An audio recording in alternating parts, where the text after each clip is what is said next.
Hello and welcome to The Optimistic Outlook. I'm your host, Barbara Humpton, CEO of Siemens USA. Today, we're diving into the heart of one of the most significant events on the sustainability calendar, Climate Week NYC. Climate Week brings together an ecosystem of people and organizations committed to building a sustainable future. I was just there last week, and my schedule was jam-packed, and I thought this was the best year yet. I really felt a sense of urgency combined with a strong commitment to change and getting the work done. And so in this episode, I want to reflect on the experience and share some takeaways with a few other people who were there too. In this episode, we'll recap the conversations and highlights from this pivotal event. We'll explore the current state of sustainability, evaluate our climate action efforts, and delve into the cutting-edge technologies driving us toward a net zero future. I'm thrilled to be joined by three incredible guests. Adam Lake, Head of Communications for North America at the Climate Group, Shyla Raghav, Chief Climate Officer for Time, and Kristy Drutman, founder of Brown Girl Green. All right, let's get into it. Adam, Shyla, and Kristy, welcome to the Optimistic Outlook podcast. Thank you for having us. So good to be here. Super happy to be here with you. Let's start with some of the key takeaways from Climate Week in 2024. We can go around. Shyla, let's get started with you.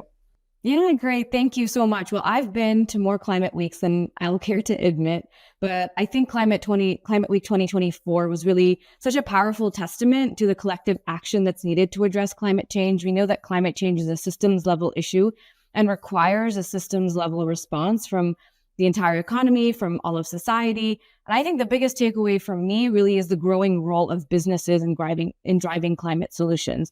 We know that the private sector is going to have to deliver as much as 80% of the $3 to $5 trillion of capital that's needed to implement climate solutions. And this year, I really had the pleasure of moderating a number of panels from leaders across sectors, whether it was tech, healthcare, manufacturing. And it's really clear that corporations are no longer seeing sustainability as an add-on, but they're rather implementing it at scale. We also saw a deeper focus on nature-based solutions and nature-driven strategies, also kind of demonstrating the importance of integrating these solutions and not addressing them in silos. And then lastly, I'll say is that AI, artificial intelligence and sustainability, and the nexus between these two topics is something that came up on a recurring basis, not just in terms of managing the energy demands of artificial intelligence, but also finding ways to deploy AI for good. Yeah, incredible. And Kristy, I'm curious how much of that resonates with your own experiences this week. Yeah, I would say, for us, we hosted our Green Jobs Pavilion in partnership with the Nest Climate Campus. And it was 3 days of programming, jam-packed with, discussions all about, how do we get folks, especially the next generation, to be passionate about getting jobs and building careers in climate. And it was just an exciting space to be in because we had so much excitement from people across sectors, whether you were in finance or tech, or fashion or sports. We saw so many people from so many different sectors realizing there needs to be a shift, and being able to have such diverse and dynamic conversations with people from different sectors and backgrounds shows that this isn't just a siloed issue or a one, single issue. I think people are realizing that every sector needs to shift and every person has a role to play within that. Yeah, yes, this absolutely lines up with the experiences I was having. What about you, Adam? So I joined Climate Group in 2018 to head up Climate Week NYC. And for me, as my 7th Climate Week NYC, it's been fantastic just to see that growth and the increase in the seniority and the seriousness that people take the week and what they can get from it. I said on many different panels throughout the week, it used to be the case that a CEO could come on stage and say, I believe in climate change and we must do something about it. And everyone would applaud. And that would kind of be seen as job done, success. And we're in such a different place now. I think people are taking really seriously that they need to be talking about the transition that their organizations are making. They need to be talking about policy and investments. Last year was a record-breaking year with 585 events. This year was 900. So that growth is humongous. And I'm sure like everyone else here, we went to many, many, many dozens of events. I mentioned just before we started recording, I think I walked over 100 kilometers during the week. And what's so great to see is that whatever event you're going to, these events are full of serious people who are taking their work seriously. And those opportunities for collaboration do make a real difference. So I really feel like out of all the Climate Week NYCs that I've attended, this is the one where I got the most value and where I observed the greatest amount of impact. So I'm feeling pretty tired now on the Monday after, but also feeling pretty good as well. You know, it's funny. I too left. I wrapped up my Climate Week on Thursday night. And I mean, left everything on the field. It was, right, if there was one more thing, one more event to squeeze in, I managed to squeeze it in and really make the most of my time there. And yet, you know, after a really short weekend, I feel energized again. I actually think this is part of the story, is that this is a different Climate Week. If in the past it was about raising awareness, right? Maybe in the beginning, it started with activists telling us, hey, here's something we've really got to pay attention to.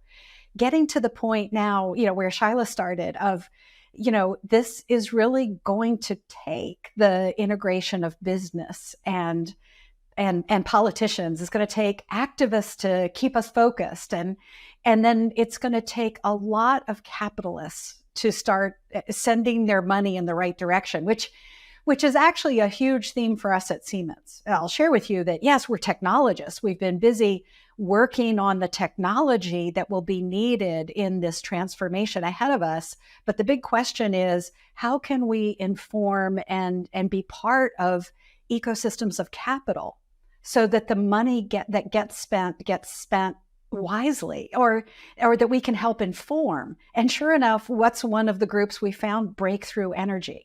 So this week, I had the chance to follow up with the Breakthrough Energy team. I had attended their summit during Climate Week in London in June. And so to be in Climate Week NYC and be able to sit down with them again, I had the pinch me moment of a fireside chat with Bill Gates. So much fun. I mean, to sit down and talk to someone who helped transform our digital lives, talk to him about where he sees the transformation going in the energy sector. We had a fabulous conversation, which I look forward to sharing with our audience. But I'm dying to know about some of your pinch me moments. And Adam, I'm starting right back with you. I think one of the moments which I really enjoyed is, you know, over the years, you can imagine, you meet lots of very interesting people, and we were meeting lots of innovators, and I was wondering, like inventors, where can I find space to bring these people together? So we decided to create an event on the Tuesday of Climate Week NYC at the Hub Live, where we brought together 4 amazing innovators and had a discussion. So we had someone who worked for the Blue Origin project, former NASA, looking at how you can turn moon rock into solar panels and then use that technology on planet Earth. We spoke to an amazing woman called Heather, who is turning seawater into jet fuel. We spoke to someone called Shannon Yee, who is making a toilet that doesn't use water, which has huge ramifications, not just in the global south, but also in New York City, where the average cost per toilet, if we're to update our plumbing, is $10,000 per toilet. And we also spoke to Mercy Corps, who are looking at how do we apply innovation into vulnerable areas that are perhaps war-torn, where there's a refugee crisis.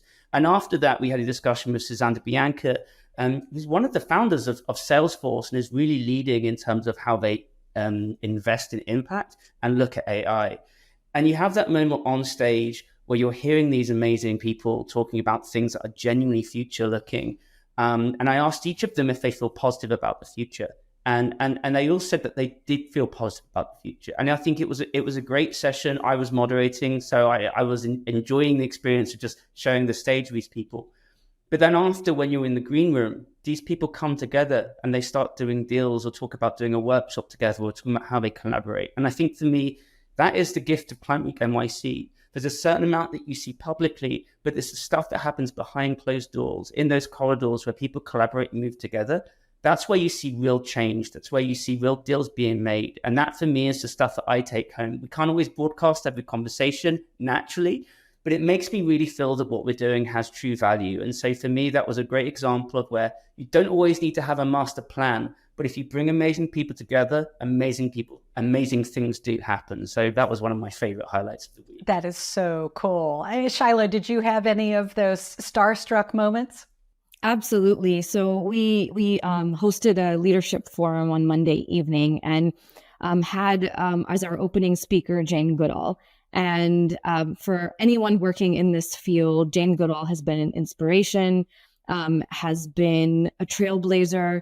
But what really struck me about her was her humility and the fact that she took time to speak with everyone who was at the event, her sense of humor, and her sustained determination and motivation to this cause. She just turned 90 recently, but still travels 300 days out of the year. And so to be able to see that commitment to the cause and for that to manifest in the relationships that she builds with people, with the planet, with all species on the planet, it was so touching to be in her presence and to see her continuing to pay it forward and continuing to inspire a future generation of leaders. So I was really inspired by that moment and look forward to creating spaces where we can similarly honor nature and really kind of take a moment to just reflect on how far we've come and the future that we collectively want to build. And Jane is so eloquent on these topics. I was backstage with her for just a moment at the Climate Pledge. And someone in our small panel said to her, "How do you keep your energy up?" And she simply said, "The work isn't done."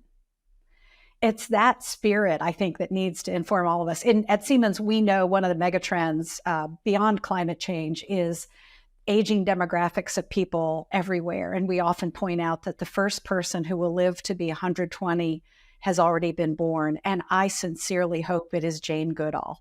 She is an inspiration to all of us.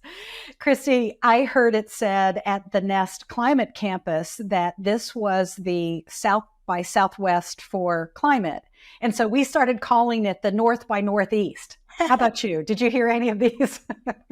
Yeah, I mean, I loved it. I mean, when you're talking about pinch me moments, for me, like, my team, my small but mighty team at Green Jobs Board, we put on this 3-day Green Jobs Pavilion, which was produced by us. And, I was really appreciative that the Nest Climate Campus just trusted me, believed in my leadership as, a young climate leader, but also an entrepreneur and a founder to put something on that could bring together, an experiment of sorts about what could it look like to put together programming just focused on green careers. What does it look like to find your pathway into a climate career? And they let me just have full creative agency to create what that could look like. And it was really incredible because I had everyone from, incredible grassroots activists and, indigenous leaders talking about how can we care for ourselves and the planet in this work, to doing incredible partnerships with the team at LinkedIn to do green career coaching, to teach young people how they could implement, green skills on their resumes, to then, getting to interview people from, the EPA, which I'm, one of the 16 members of the EPA's National Environmental Youth Advisory Council. So I got to pull in my, amazing relationships at the EPA and then brought up the Department of Energy. And then we had folks that work in workforce development and energy, working on the energy transition here in New York City.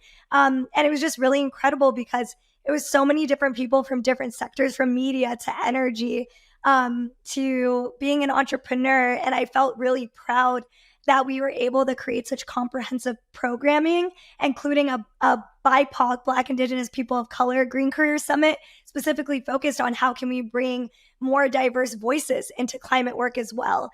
And so I just felt really proud of my team that we really tackled this and, really wanted to empower young people, especially that they can get into the climate space and find that this work can be long-term. It doesn't have to just be this raw short-term activism. You can build it into your life. You can encourage your workplace, your leadership, that this matters. It just makes sense for business. It makes sense for, trying to really reach the right consumers and the right people who are going to care about this if we are really committed to seeing the collective change we want to see in the world. And to see so many people excited about the concept of jobs and training and certification and just how do I pay my bills and how do we make that happen, shows me that, this is just the beginning of making those conversations even more accessible and exciting, especially for young people to be a part of. This is one of the real values of Climate Week, right? When we get these stakeholders together and maybe have conversations we would not have any other place, right? That reserve time to sit down and delve deeply into a topic like jobs.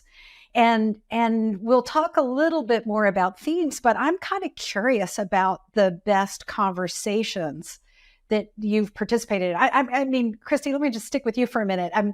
What were some of the great sound bites that came out of the discussions that you helped foster? Yeah, I think a lot of people kept bringing up the concept of climate imposter syndrome, this idea that a lot of people feel like they have to be the most, expert or with specific expertise to be able to participate in the conversation.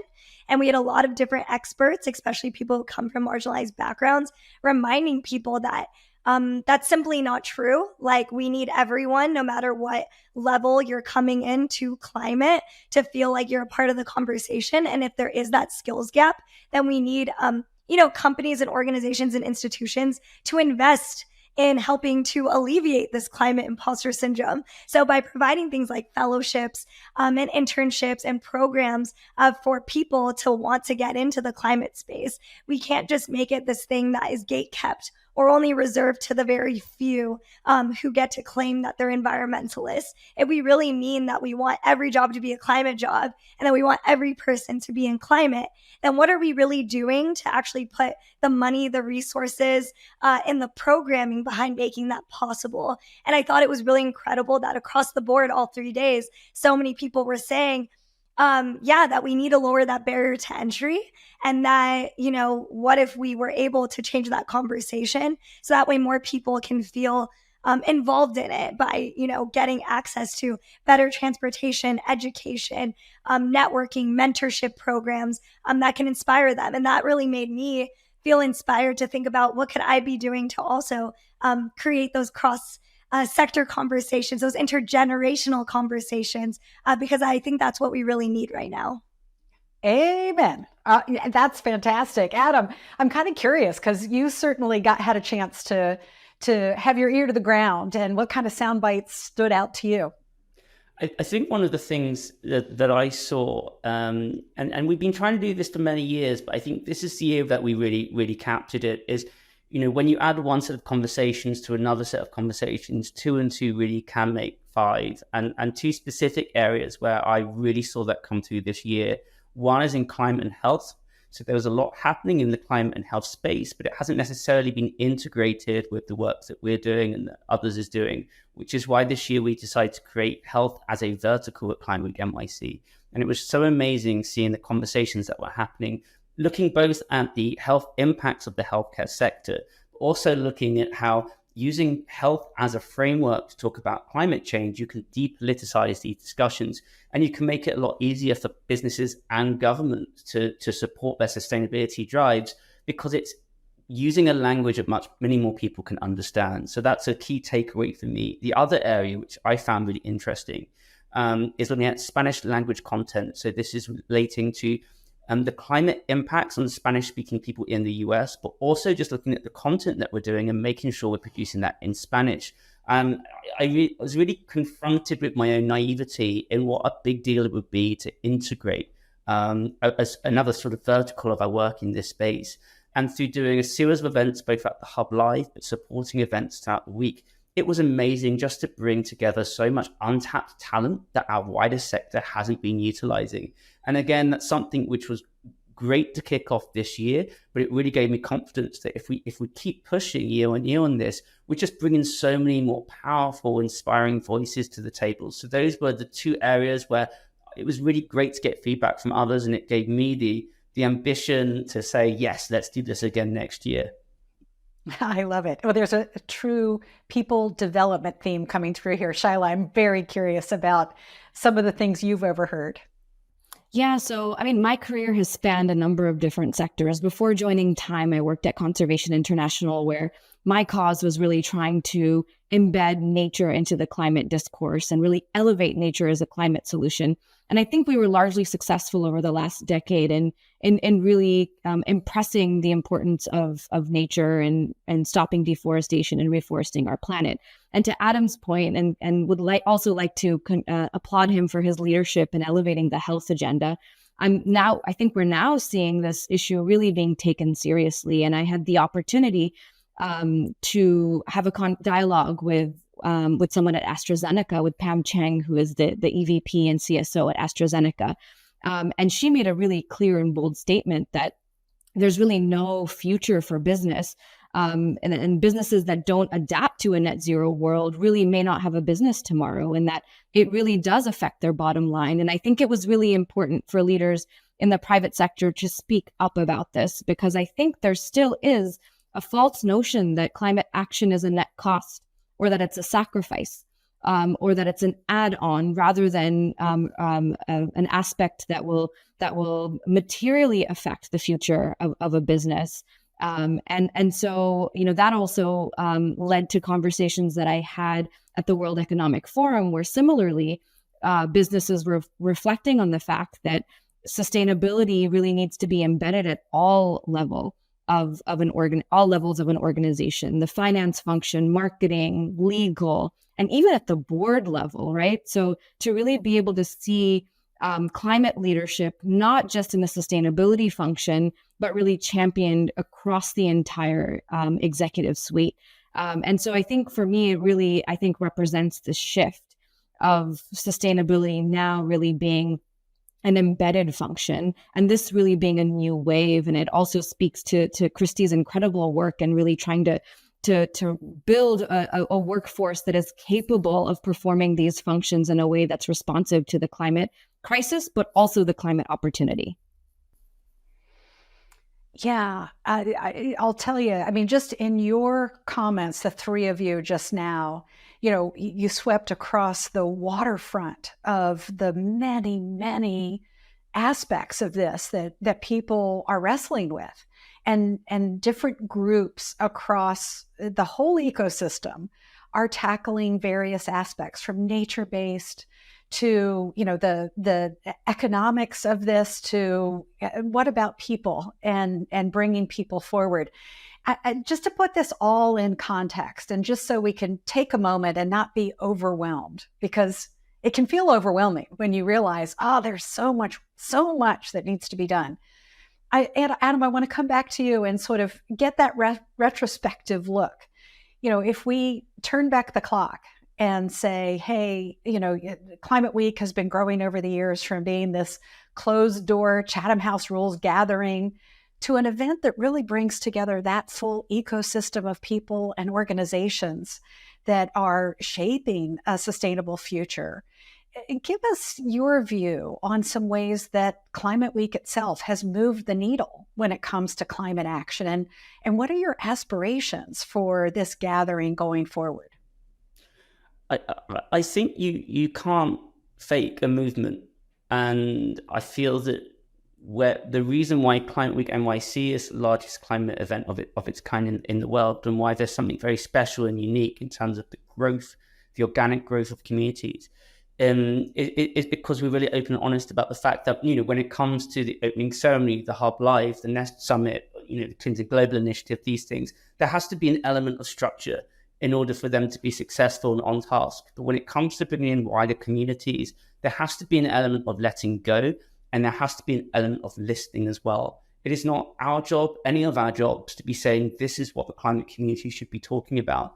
What it is our job to use the opportunity that we have of the platform that we share to ensure we give that space for others, for them to say what their priorities are, what they want to be talking about, what they need, whether it's money, policy, or collaboration. And then just trust the wider community to grab hold of the things that they need. And then it's our job to listen and to understand and use the privileged position which we are all in as leaders in our own different spaces to provide support in as much way as we can, but without being restrictive and without trying to manage. So that letting go piece, which we've really seen over the years, it can be a little bit nerve-wracking sometimes because your hands are coming off the steering wheel. But I think it's a beautiful thing to see. And just if I can just give one example of this is when COVID happened, and many climate events had to be cancelled, and we made the decision to move the entirety of Climate Week NYC online. I was genuinely really concerned that something that we invested so much in, that was growing year on year, was suddenly going to be cut down, and it was going to take us years to bring things up again. And I wasn't sure if people couldn't come together in a group and meet in person. There's Zoom fatigue left, right, and center. Are people really going to come out of the woodwork, especially at a community level, and meet each other? And that was a year which we broke every previous record in terms of participation. And it made me realize that it's not all on us. There is a spirit within New York City that really cares about this, that is eager and ambitious to work on this stuff. And so that for me was a game-changing moment, because I realized that, quite frankly, and I've made this joke internally before, if we were to cancel Climate Week NYC, it would still happen because it no longer belongs to us or anybody else. It's an organic thing that now exists in New York City. And actually, that's something that gives me a lot of hope and a lot of comfort. It is exciting. And it's so cool to see how New York City operates during Climate Week. I mean, the UN General Assembly is going on, and then there, as you say, hundreds of individual events going on all over New York. And I think we all get to see New York at its very best. Every venue in town is full, the restaurants are hopping. Traffic is horrendous, but if you don't mind walking, then there you go. That's how you get your 105 kilometers.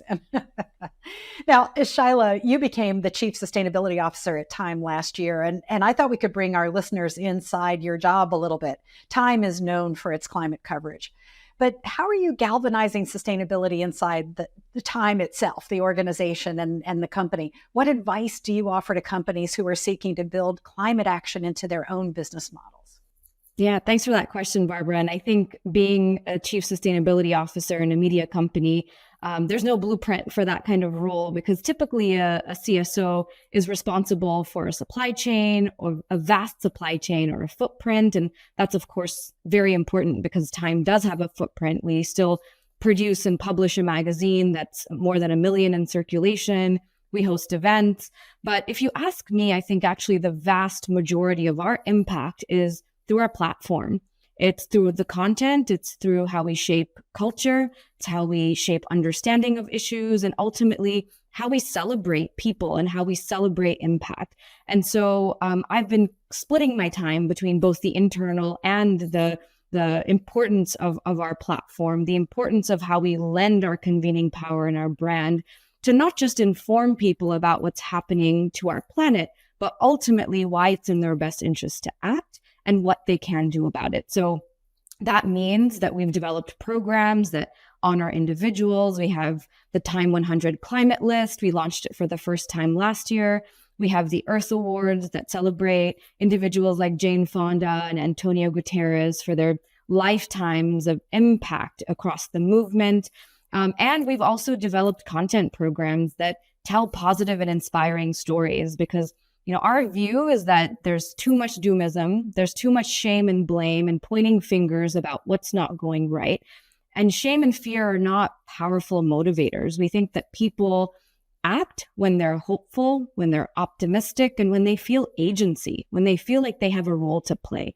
And so we use our content to ultimately connect climate action and business value, to tell those untold stories, to shine a spotlight on those unsung heroes, those intrapreneurs at all levels, those entrepreneurs and individuals from all around the world that are rising up to embrace the importance of these solutions in collaboration and in partnership.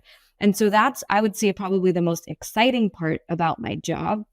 But ultimately, there's still business realities. And I think what's also exciting to me is being able to reinvent the business model of journalism and finding ways to make quality journalism profitable, and to make quality journalism a core part, climate journalism, a core part of Time's future, which I think we've seen a tremendous amount of success with. So my advice would really be that see climate as a driver of growth. And ultimately, that's been the case in our business as well. It's been such an important vertical within our company, and I think is here to stay. And we look forward to continuing to tell those stories and find ways to also evolve our platform to deliver those insights effectively to the people that need them. I should share with the audience that the Time Statista list of world's best companies includes Siemens this year in the number 9 spot.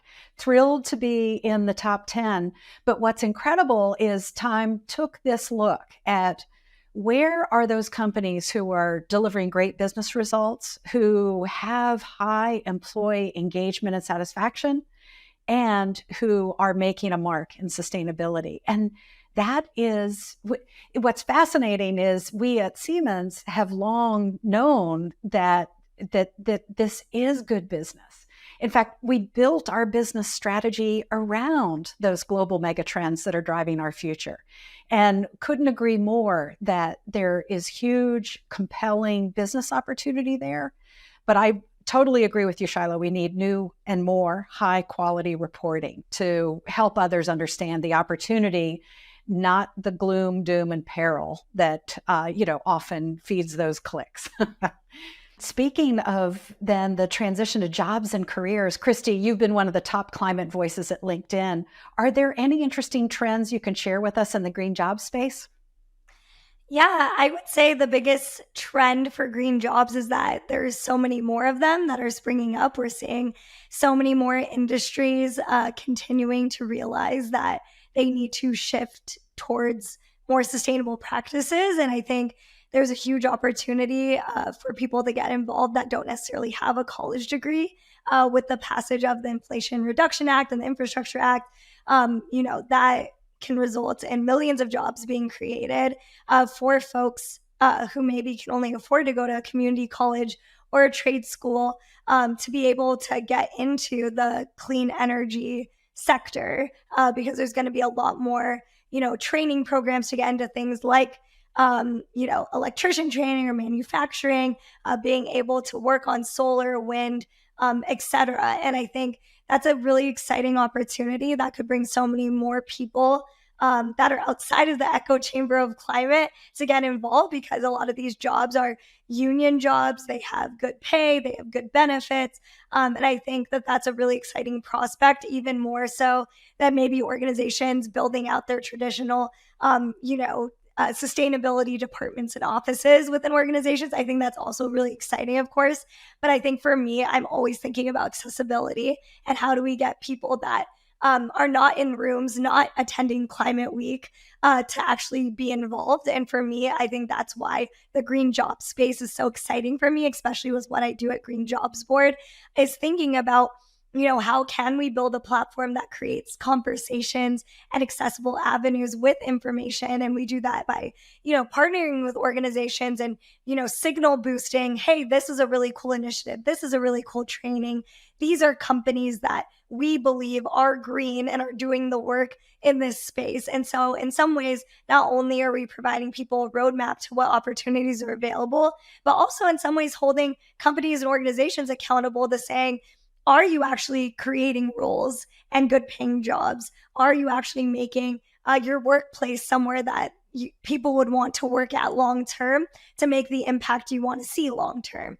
And so I think we're at this interesting, a bridge or turning point where the world of work and our personal lives, even though typically those things are kept separate, I think when it comes to the topic of climate, they're becoming more and more integrated each and every day, to where we can't just say our job is our job and our life is our life. In some ways, I think we should be building the future economy where people don't have to compromise their values and also be able to pay their bills. And so I think that is what really excites me about this space, is it's going to require a lot of innovation, a lot of education, and a lot of collaboration. And I think getting to be at the forefront of that as a thought leader and as a young person who directly sees how the job market is impacting young people in particular, I think really poises me as a leader to really change this conversation and make sure that it's thinking about youth at the forefront thinking about our leadership and how we want to shift markets, shift minds, and create a world where people can feel good about where they're at and that they're actually making the impact they want to be making. This is so exciting. I'll tell you, this was my key message whenever I took the stage at Climate Week last week was this. We know we're in an energy transformation.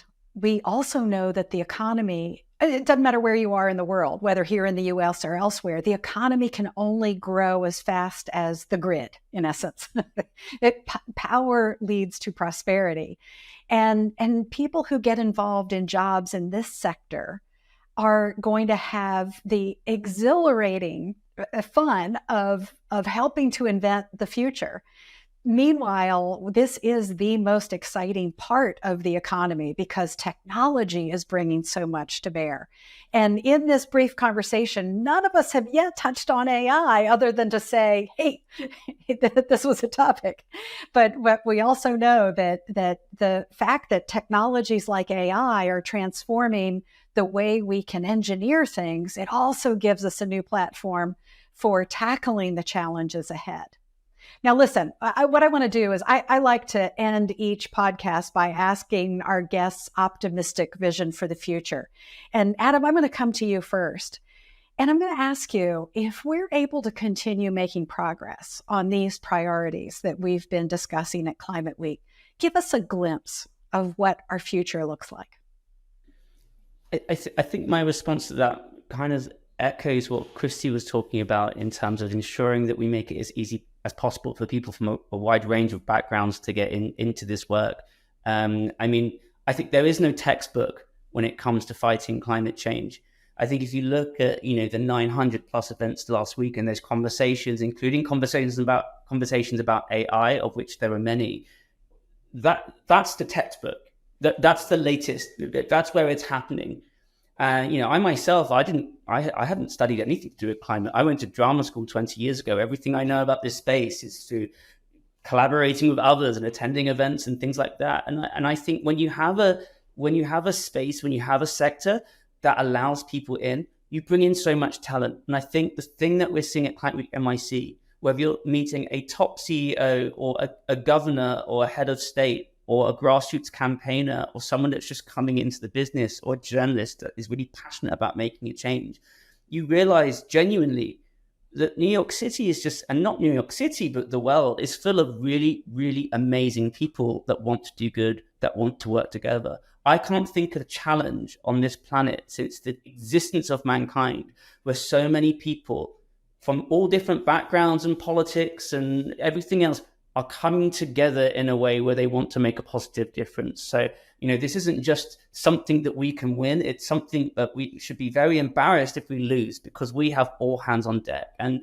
that gives me huge confidence and positivity. And as I said right at the beginning of this, it was exhausting last week, but I come into work today, I feel buzzed, I feel energetic, and I feel ready for the next year. Kristy, how about you? First of all, how do you keep your optimistic outlook when you're fully immersed in the difficult task of talking about green jobs? Tell us how you do that, and tell us that vision for the future we should keep in mind. Yeah, for me, I am a creative at heart. So a lot of the work I do as a content creator and a founder and a creative in the climate space is keeping things interesting, whether that's me getting to make, fun videos where I'm getting to teach young people about what it's like to work on a solar panel, to having people go on a first date to talk about climate change. I do a lot of experimental things to have people have dynamic, fun conversations that combine love, friendship, community, while also talking about serious topics related to the future of the economy and the government and policy.